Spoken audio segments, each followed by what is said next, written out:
स्वच्छ टाउनशिप आनंदी टाउनशिप. एका सुंदर शहराजवळ इंद्रधनुष्य टाउनशिप नावाची एक छोटी वसाहत होती.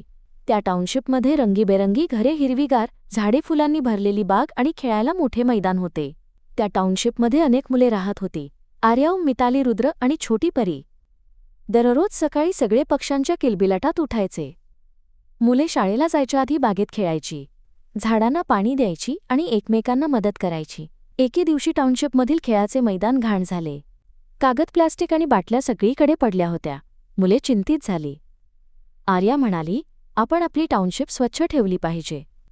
ओम म्हणाला, हो, आपण सगळे मिळून साफ करूया. सगळ्या मुलांनी हातमोजे घातले, कचरा वेगळा केला. ओला कचरा वेगळा, सुका कचरा वेगळा.